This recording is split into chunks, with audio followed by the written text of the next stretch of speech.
Welcome, everyone, to Dead Talk Live. And tonight it is my special honor to welcome our guest, Mark Pellegrino, with us. Mark, thank you for being our guest. How you doing tonight? I'm doing pretty good. How you doing, man? I'm doing great. I'm excited to talk to you. And, just going over your resume, I mean, I knew this before I went over your IMDb resume. The first thing that I ever saw you in, this might surprise you, might not, was Lethal Weapon 3. Ah, you okay. you had kind of a big role. I mean, you were taken out at the police station, but you were involved in that big. For people who don't remember, correct me if I'm wrong. You were involved in that beginning scene with the car chase with Mel Gibson. You were driving that armored car, correct? Yeah, it was an extraordinarily long fight scene with Mel Gibson, which was very fun. I think in the whole movie, though, I said one word, which is somebody's name, Yeah, and then they shot me.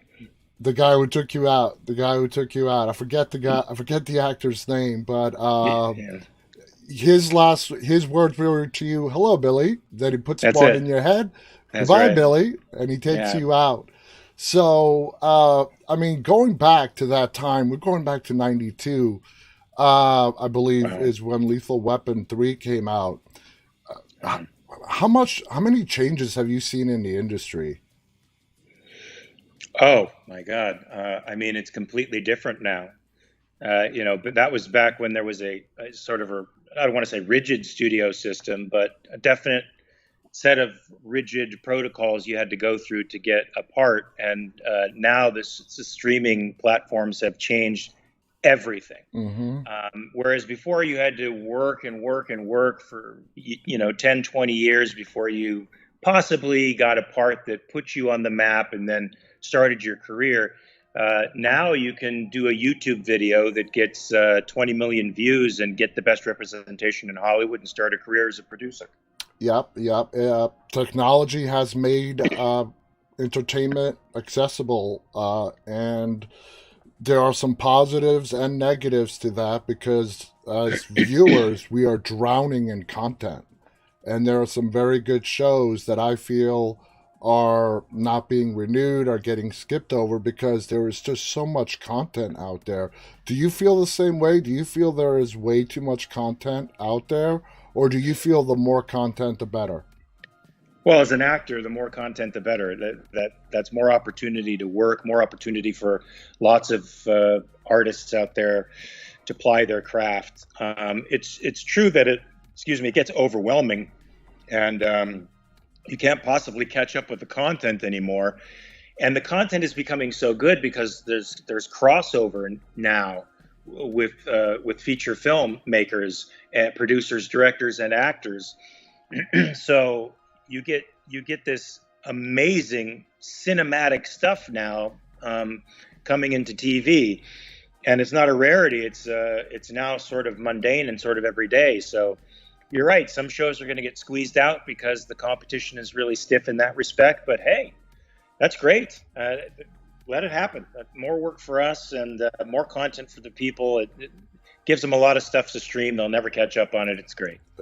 That's a great point. Now, speaking about crossover, let's go to 2001 and Mulholland Drive, the Oscar-nominated Mulholland Drive. You played a hitman, Joe, in that. Now, a lot of people don't know, but Mulholland Drive was a made-for-TV movie back in '99, which you also appeared in, and then it got crossed over into the big screen. Is that accurate?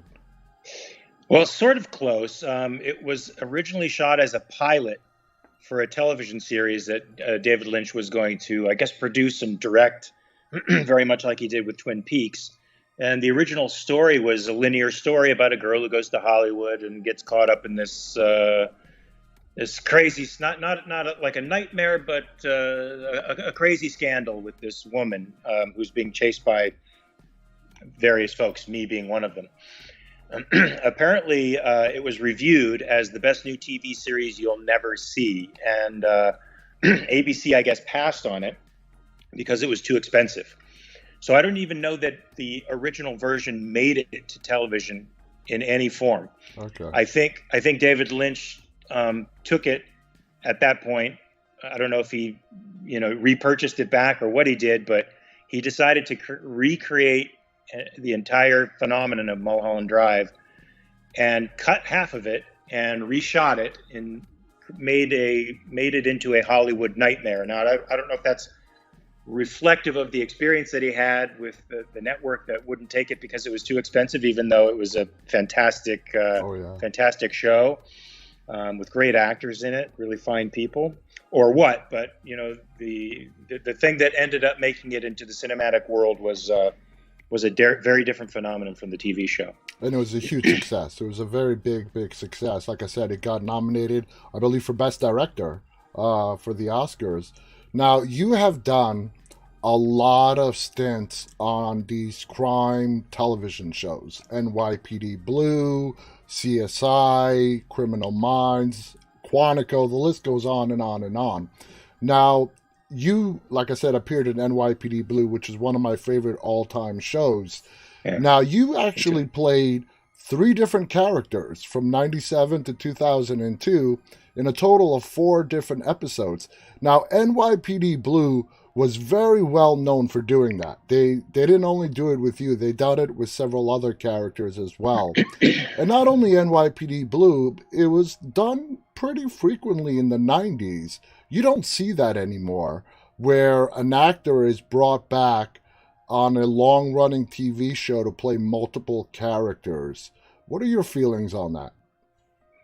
I guess Stephen Bochco, if Stephen Bochco liked you, he brought you back. And if there was enough time for the audience to sort of forget that you played one character 2 seasons ago, then they were perfectly fine casting you in another. It is a rare phenomenon, and I do know of a couple other people that happened to on NYPD Blue.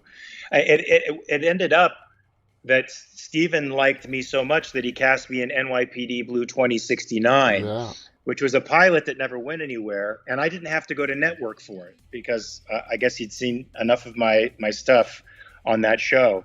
I got to tell you, it was great working on that show. I loved David Milch. I thought he was, a genius, and I felt like I was at home working with guys like Dennis Franz and Jimmy Smits. They were just really authentic, pure people, nice people to work with, and they were telling great stories. So, yeah, I was fortunate enough to be one of those weirdos that got cast 3 times in that. That's awesome. Now, going back to the crime shows, like I said, I just listed all the shows you were on. You've done so many of them. I mean, you have been on a lot of hit shows. You've been in a lot of great movies. But when it comes to the crime drama shows, you've been in so many of them. Have you done so many now that you're like, you know what? I'm tired with this television genre. I don't want to do that anymore. No, I mean, I love work. I love practicing, and whoever's going to give me the opportunity to work and practice, I'm in. For me, every show is a new learning experience, and you have to negotiate new problems every time, find new ways of trying to be real, trying to bring the character to life. And that's always a challenge that it never gets old to me, that kind of thing. So regardless of the medium, I think if there's work in it, I'm going to do it. That's what makes me feel purposeful, is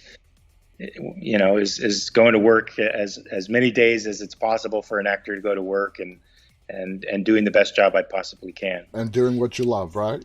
Yeah. Now, you, like we said, been on a lot of hit shows. Lost. Is there any character that you've portrayed on television? Now, let's just stick with television for this. That you really have favor over other characters in your career? Yeah, there's probably a number of people watching this who will know the answer to this question. My favorite character on TV is Gavin Q. Baker III from The Closer. Okay.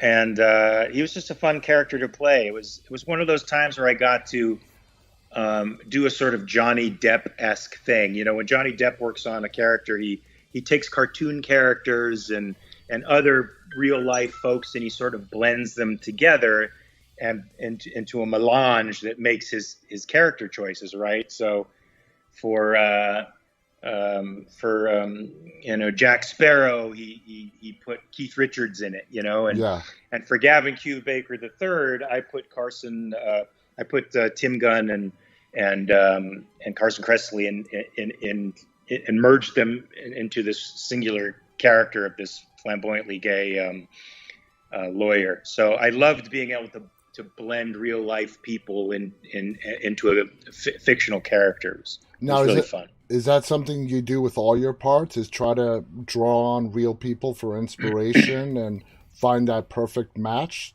to bring it to the screen? If I can, I do that. I don't often have time to do that kind of hunting. But if somebody from my life, if they have a flavor, a way of talking, or a way of acting that I like, it may find its way into something that I'm doing, unconsciously or consciously. Now, you are now very well known for playing Lucifer on Supernatural. Okay, you were in like a total of at least 38 episodes on Supernatural throughout the years. You also had a great, big, wonderful part in The Big Lebowski. How important was that role to you, and how it helped you set the trend of you playing villains and immoral characters? Because you've played a lot of those. Yeah, I don't know that. If anything, it might have broken a trend, because that character was a stoner surfer guy. There was a quality to him that was very different than any villain character that I'd played in the past. And when you're doing a movie, you don't oftentimes know that you're in the midst of participating in a classic. I certainly didn't know that at the time that I was doing The Big Lebowski. I knew that I was working with great people and great directors and writers who had done amazing work in the past. I had no idea that this was going to be sort of at the top of their list and a perennial favorite for people. Just like I didn't know Capote would be as great as it turned out. That's another great one. You're just working. You're doing the best you can to render a character that hopefully you've had time to think about, and that's all that's on your radar at that moment. How it turns out later on is certainly not up to me, but you hope that it's going to be something interesting enough to have some purchase in the culture, and The Big Lebowski certainly had that. Now, being in the industry for as long as you have, do you still find yourself pushing your limits when it comes to acting, and you're learning new stuff even today? Yeah, I mean, I don't know that I'm pushing my limits on television or film. I certainly do it in theater, where I play a lot more with character. Mm-hmm. And I find television and film to have their own peculiar challenges that, regardless of how long you've been in the business, they always are challenges. And I guess what makes you a professional in the end is how well and consistently you deal with those challenges. And it's always an on-the-job training experience for me, because each crew is different, every environment is different, and every time you have to seize the property of your own self and your artistic vision in a new way. And sometimes I'm successful at that, sometimes I'm not. So. Now, we have had a lot of guests on this show who, almost all of them, have done single episodes on a show. And you get to work with a director or a cast for maybe a couple of days. You do your scenes, then you're done. How hard is it for you as an actor to come on a set with an established cast and meet a director for the first time and put your best foot forward when it comes to your acting? It's tough. It's tough because you can't have a bad day. And you only have those 2 days to quote unquote shine. And the series regulars, they can have an off time, because they're going to have plenty of film time to make up for it. I remember thinking that exact thing when I was working with Dennis Franz and doing a scene, one of the scenes, or I played a junkie or something. Mm-hmm. And I wasn't happy with the scene because there were so many physical obstacles to overcome. In the scene, I had to projectile vomit, and it was a very emotional scene. I remember it. Yeah. Now people are wondering, why is he saying emotional and projectile vomiting? Well, that requires a certain amount of mental focus. But in order to do the effect of projectile vomiting, they had to attach a stiff hose to the side of my head and paste it to the side of my head. It was a practical gag. It wasn't something they did in CGI because they didn't have CGI back then. Mm-hmm. So I had to do a scene, an entire version of the scene, where I had to be emotional and making a point and jonesing, for drugs, while being almost completely still and unable to move because of this practical gag that was going to happen. And that presents real obstacles to having a human moment with another person. Mm-hmm. And that's in addition to coming on a set with people you don't know, with a director you may not have a relationship with, and trying to get in sync with the cast and crew that has likely been working for many, many years together. Some cast and crews are very easy to adapt to because they understand the difficulty of doing that kind of thing, and the crew and cast accommodate you. And that was certainly the way it was on Lost, because I came into a show in the season finale, basically.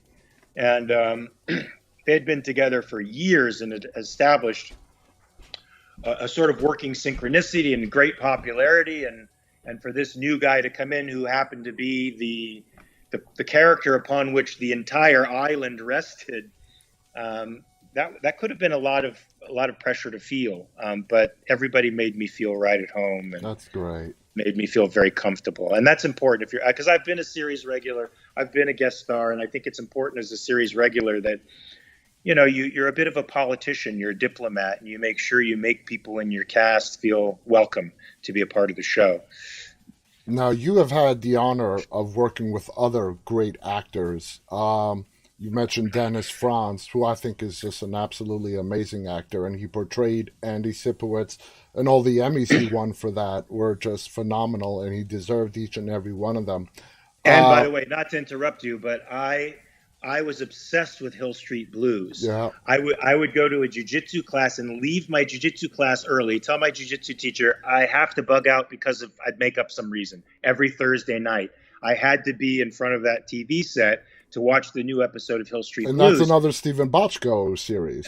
Another Stephen Bochco series that was very revolutionary at the time. It was almost cinema verite. I mean, that the opening, the opening roll call was always something that I sort of had to get. I had to see that opening roll call. But that's where Andy Sipowicz became a character for the first time, and he was a bad cop.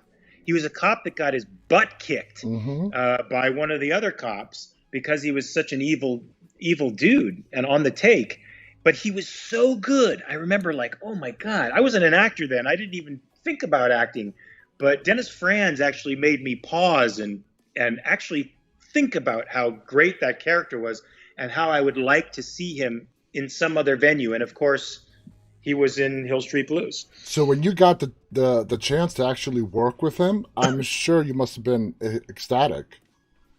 Oh yeah, I was, and to, sometimes you can meet your heroes and find out they're not all they're cracked up to be, and that wasn't the case with him. He was one of the sweetest, most down to earth people I've met.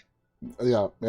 I haven't had the pleasure of talking with him, but I've seen many interviews, and that's exactly how he comes across.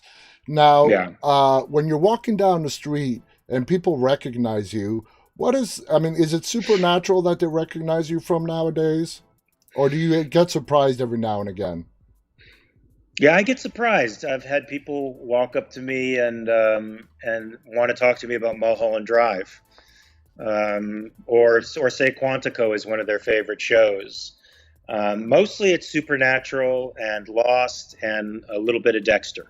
Dexter, yes, that's another great one. So now, staying with Supernatural, the character you played, Lucifer, on Supernatural, this is a character that's been portrayed so many different times. What was your trick to bringing a new spin to Lucifer?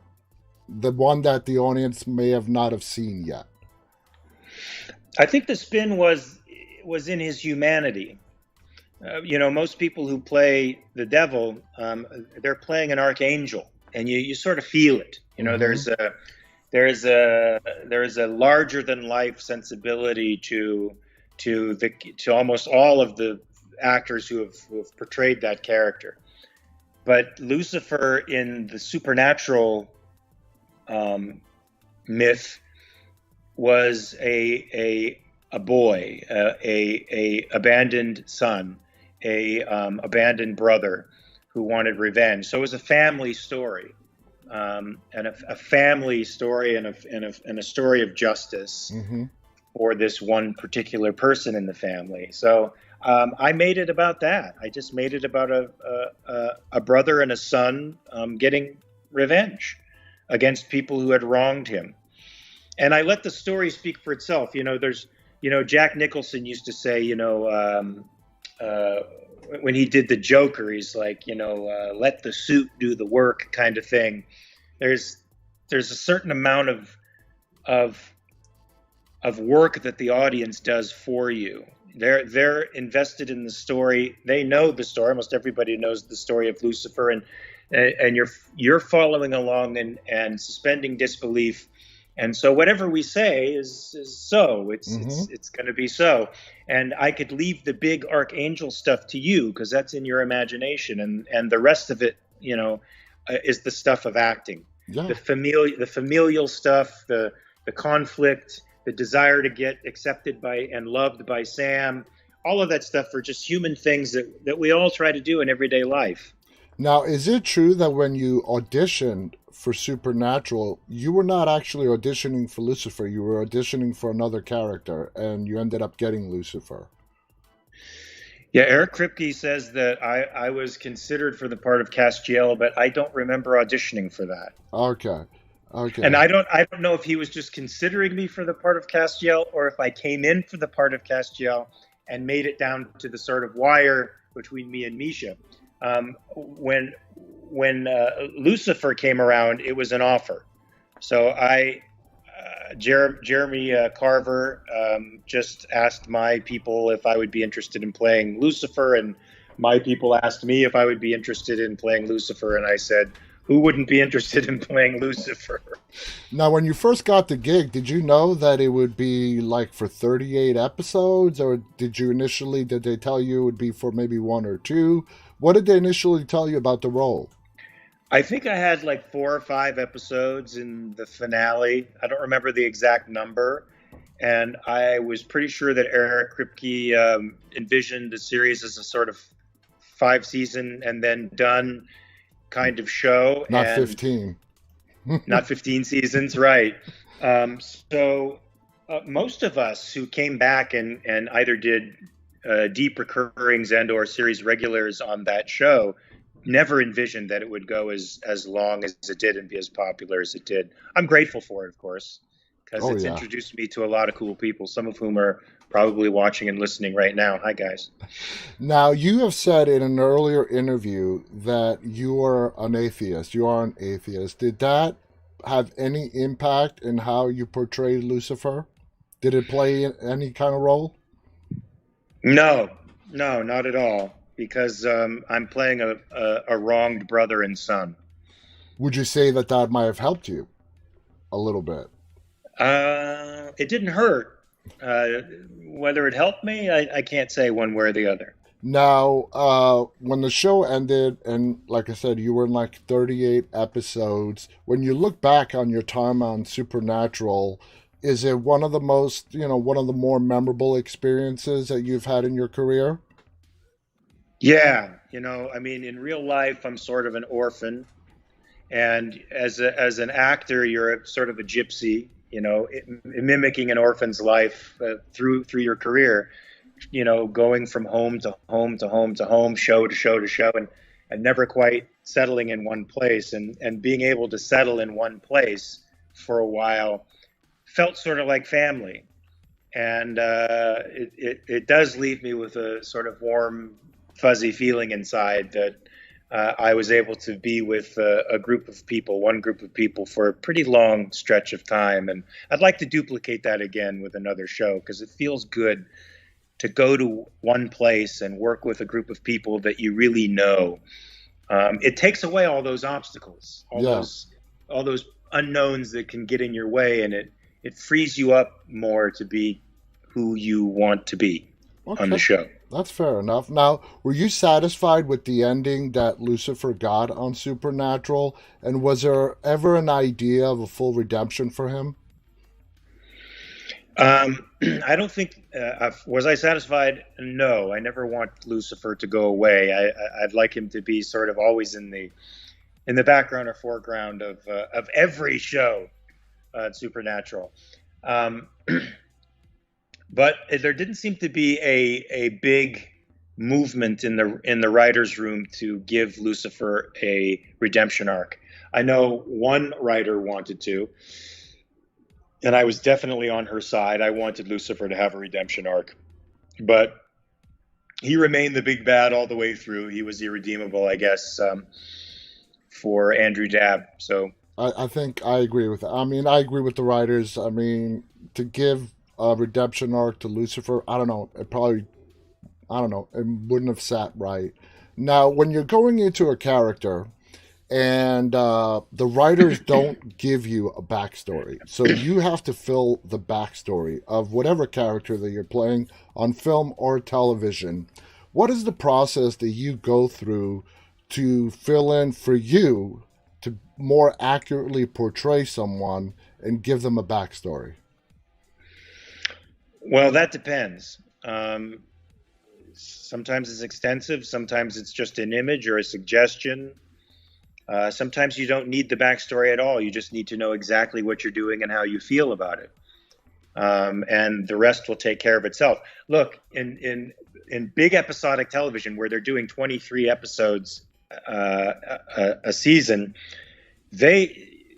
you're often thinking that you're acting a certain story that you wind up not acting because, somewhere as the series progresses, the writers get ideas and take the character in directions that they themselves didn't know it would go in. Mm-hmm. It's a miracle that given that method of producing any kind of story that a coherent narrative gets out there, but it does get out there. So yeah, I would say I do a lot of backstory work when there's suggestions that there's a backstory. Mm-hmm.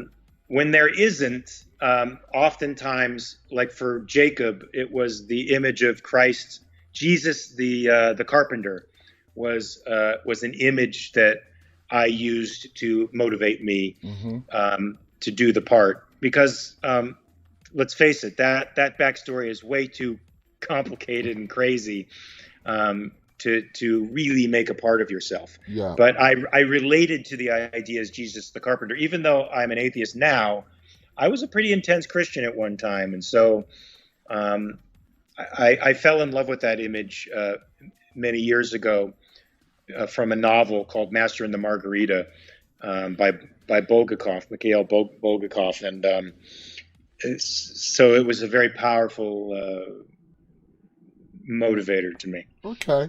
Now, looking back, what would you say was the job, the character that you did the most research on, whether out of necessity or just your own personal, you really want to find out how to properly portray someone?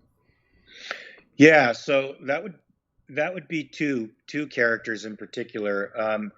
Dick Hickok for Capote was a real life character, and I wanted to do the best I could to render that guy.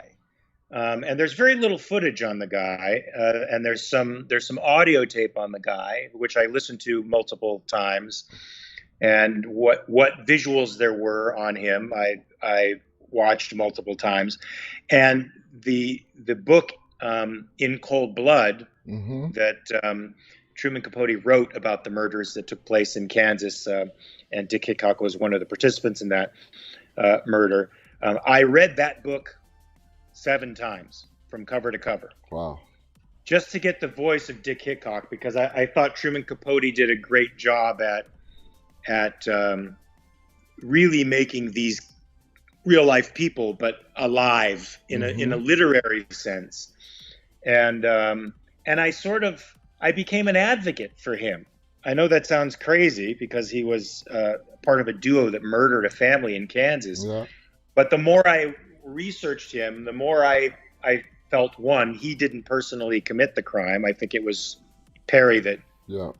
committed the crime. And he had suffered from a terrible accident as a teen that caused severe brain damage. If you actually saw pictures of him, you could see that his face was a little misshapen, and Truman Capote would describe it as an apple that had been sliced in half and put together irregularly. Yeah. So I felt like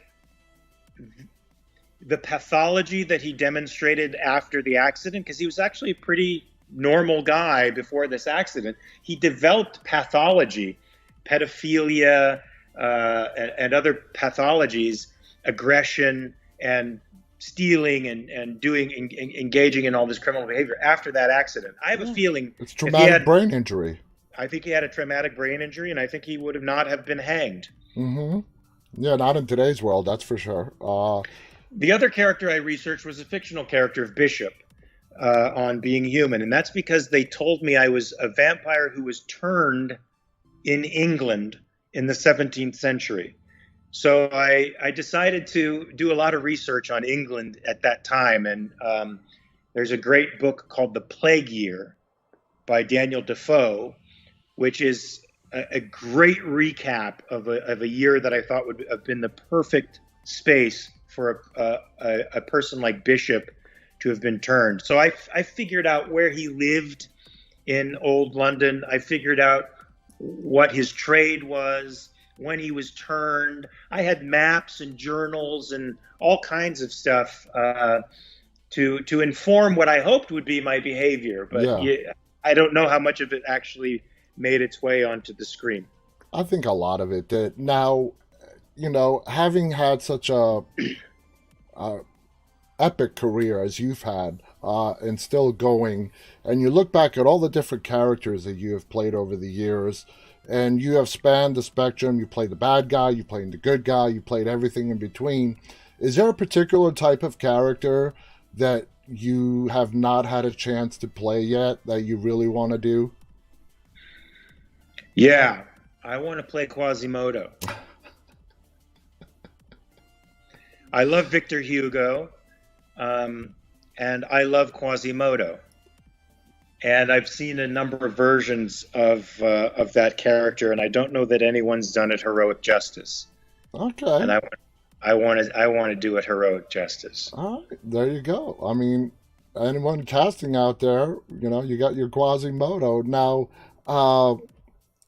I believe you have also mentioned in a previous interview that you really enjoy playing the antagonist, the villain. Is that true? Yeah, because I think the villains are the ones chasing values. Mm-hmm. I don't know what it is about our culture, but our culture makes the good guys reactive. The bad guys are the instigators and the initiators of action. I don't think that's the way it works in life. I think it's the opposite in life, to be honest with you. I think virtue is thought and action and productivity, and the bad guys are sort of parasitic and weak and sort of live off of and react to moment to moment what's going on around them. But in narratives, it's the bad guys who want things really badly, and will do anything to get that thing that they want. And I sort of like an aspect of that ambition. I don't like the way they realize their ambitions, but I think ambition is a good thing. Now, do you think that as an actor in general, it is more challenging to play an antagonist rather than a good guy? Not really. I think a lot of good guys, a lot of the good guys are just sort of, using their straight behavior and whatever natural charisma they have, and going into the part with that. And bad guys often can require character adjustments that are outside of your straight behavior that make it that make it interesting. Now, I'm going to sort of reverse that, because being simple and honest and just being who you are on camera is also very difficult. So I think being a bad guy presents unique challenges, and I think being a good guy presents unique challenges. That's true. I don't know which is harder. Now, you mentioned also that you were on Dexter as well. You did a lot more episodes for Supernatural, obviously. Would you consider two very popular shows? Were your experiences on each of those shows completely different, or were there any similarities between Dexter and Supernatural? Yeah. I mean, I would say different. You know, I was in Dexter in the first season, so I don't even know if it had aired yet.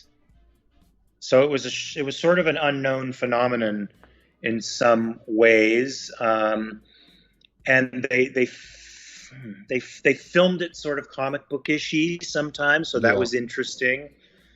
But other than that, it's a set like any other set with its own style and unique approach, and so it's similar and different at the same time. Now, when you get brought onto a set for a long-established, successful show, for a supporting role, maybe an episode or two, do you feel added pressure and responsibility because of coming onto a successful show, as opposed to, coming in from the beginning seasons where a show is just starting to build momentum?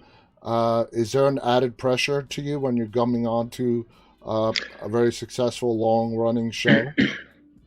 I mean, I just did a stint on 911, which has been going on for about 5 years, and is apparently the top show on Fox, but nobody made me feel that way on the show. And the first day is always sort of a bitch, it's sort of getting acquainted with everything and getting the rust out. But after that, it was pretty smooth sailing. And no, I'd say, with anything you do, the first couple of minutes of it, or the first day of it, or something is always going to be a little bit weird. Yeah. And then you become more engaged in the problem and solving the problem than you are worrying about any of the other stuff that makes it weird on the first day, and you can usually fall into a pretty good sync with everybody. Now on 911, you also you play somebody who was just released from prison, I believe. Again, another bad guy. Now, when you're playing these bad guys, what do you fall back on for inspiration to get into that mode? Well, this guy wasn't released from prison. He actually engineered a breakout. Okay. And he was on death row. So he was a very bad guy. But he was trying to do a very noble thing. And that's what I used to fuel me.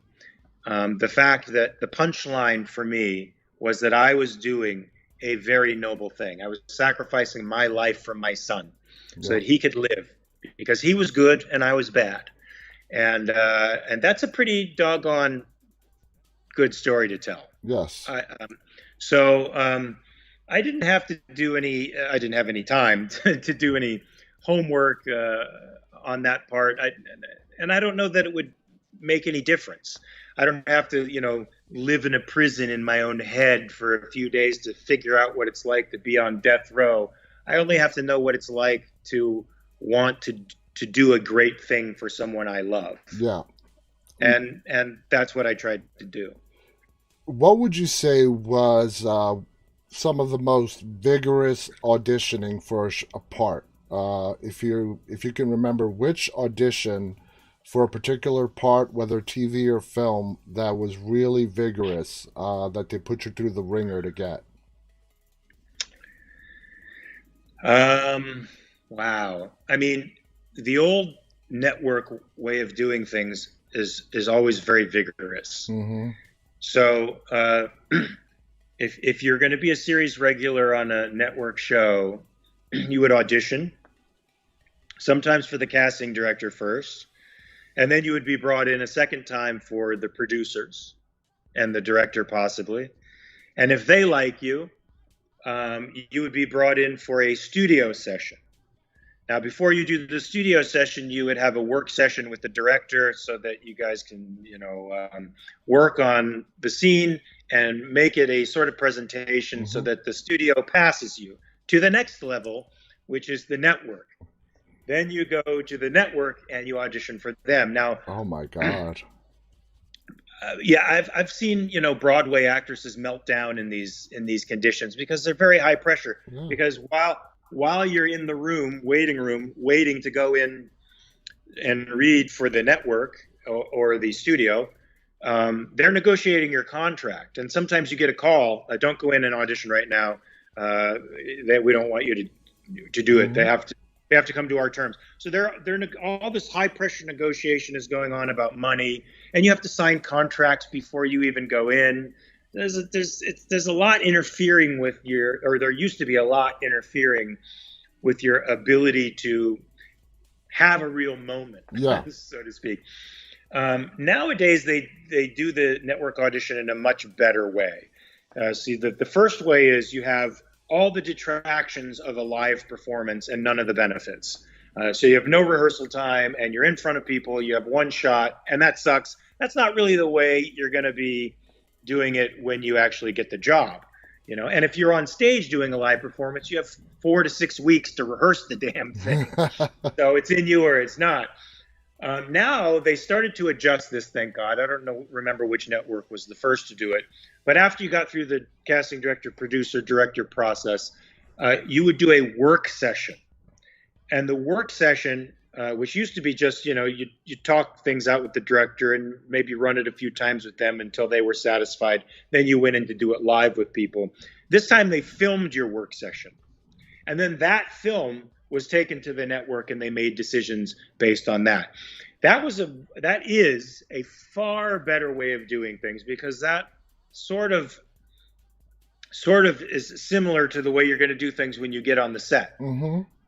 This reduces the advantage that some very good auditioners have who can't act, but they're very good auditioners. Yeah. It reduces the leg up that they might have in the audition process, because now you're working with the creatives and they're watching to see how you adjust and how you render the material and how you're thinking through the process. And that's valuable for them. Yeah. And they're also, there's a component to acting that is a real thing that I didn't consider for many years, but I have over the last 10 years. And it's been a tremendous boost to my career. And that is, I used to just think about the acting, but you also have to think that the people sitting in the room with you are asking themselves a question. Do I want to work with this son of a bitch for the next 6 years?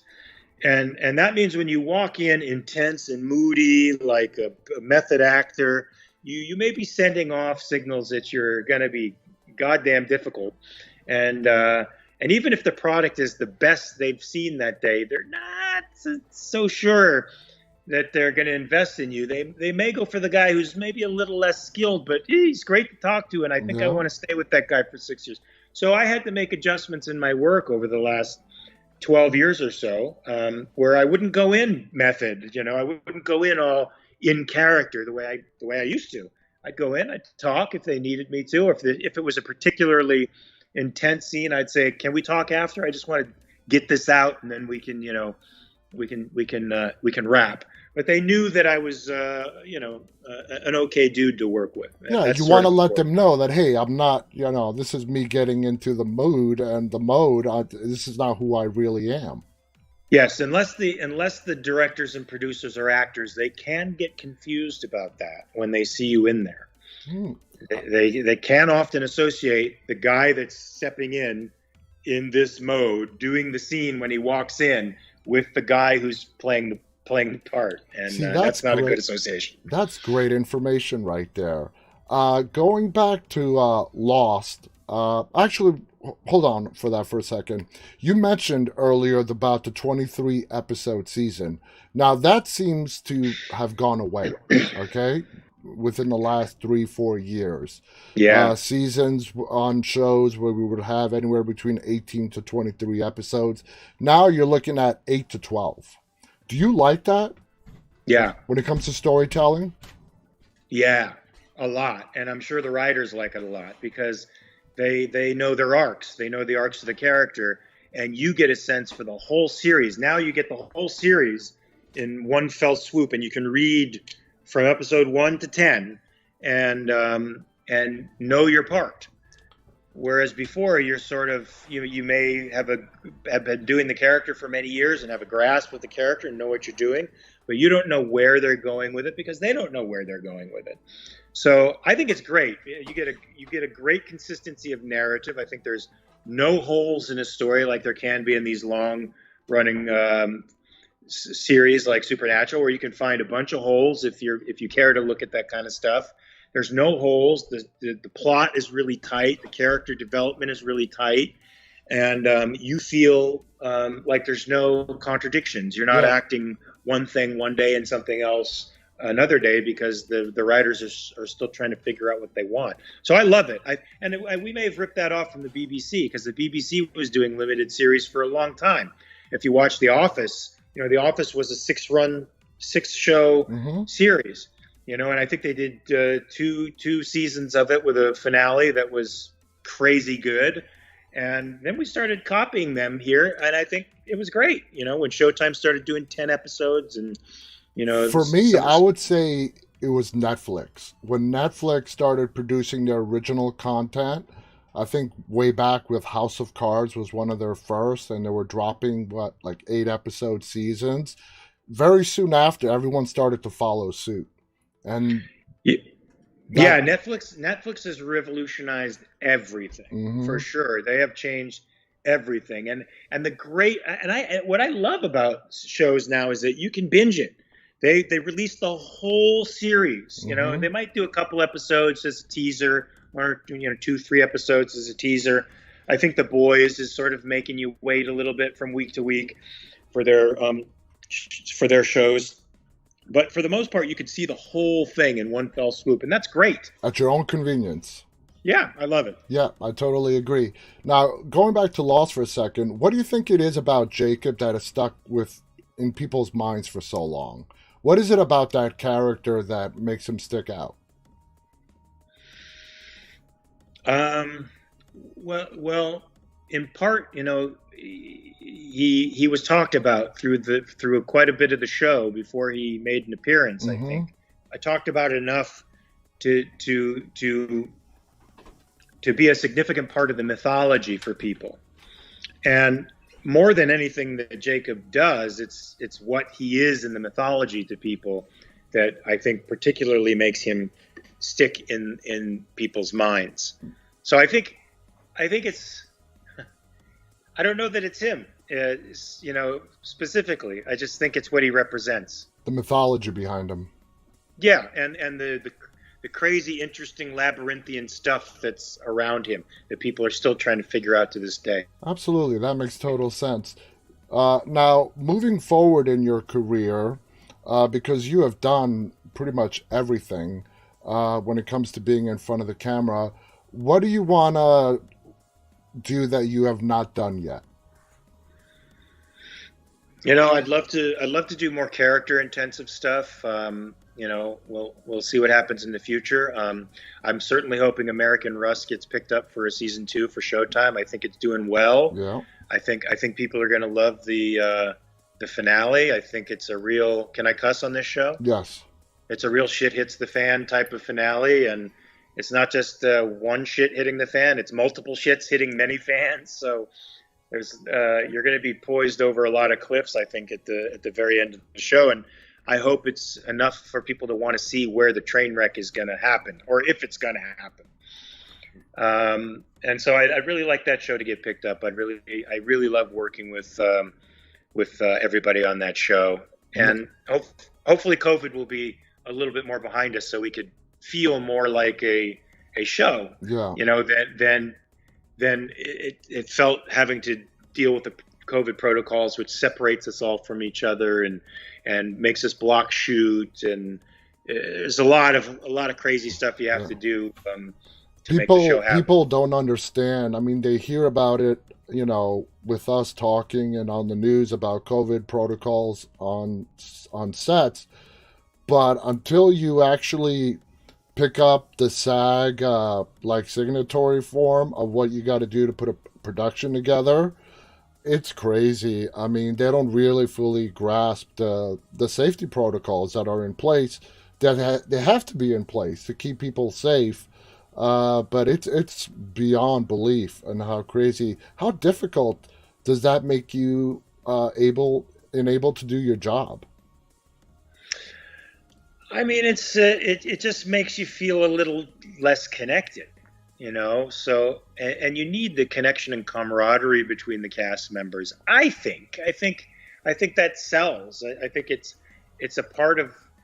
a natural part of being together that makes your work easier, right? Mm-hmm. It reads on film that you like one another, or that you have a relationship with one another, and you don't have to work on that. You do when you don't have the relationship, because you. Oh, I think you froze up there.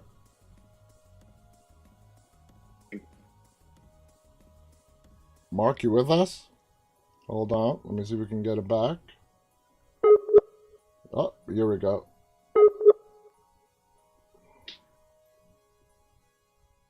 Sorry about that, guys. Let me see if we can get Mark back.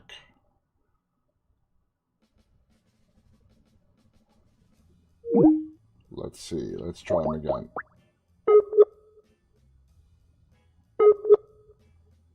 It looks like his internet might have gone out. That sucks. There we go. Hey, Mark, you there? Hey, we got you back. Yeah. We got you back. Awesome. No, don't worry about it. Don't worry about it. I'm glad we got you back. So, yeah, you were talking about the COVID protocols and how basically when that disconnect behind the camera is there, it shows itself in front of the camera, the authenticity that is brought to the characters. I think so. I mean, luckily that show has a bunch of old pros in it, so I think we overcame the obstacles pretty well, but it's just something internally that I feel. I don't feel, as connected to everybody, because we're not going out to dinner. We're not breaking bread with each other like, most casts do. Yeah, I completely understand that. And we are pretty much out of time. Guys, Mark is on American Rust Showtime. Check him out. The first season is coming to an end, or has it already ended? I think we're coming up to the season finale pretty soon. I think I've heard on social media maybe 1 or 2 more episodes left. Okay, because I'm a couple of episodes behind, binge watching. I mean, you can't to get caught up. Guys, check it out. Yeah. American Rust on Showtime. It's a great show. Mark, I want to thank you so much for being our guest tonight. Any final thoughts you want to share with our audience before we go? And thanks for having me on as a guest. It was fun talking about this. I hope people got some value out of it. Yes, we had a nice big crowd tonight. Everyone enjoyed it. I enjoyed it. Thank you for being our guest. Thank you to our audience. We're going to watch this. We're watching this live, and we're going to watch this later on. On behalf of Mark and myself, stay safe. And until next time, guys, stay walking. Good night.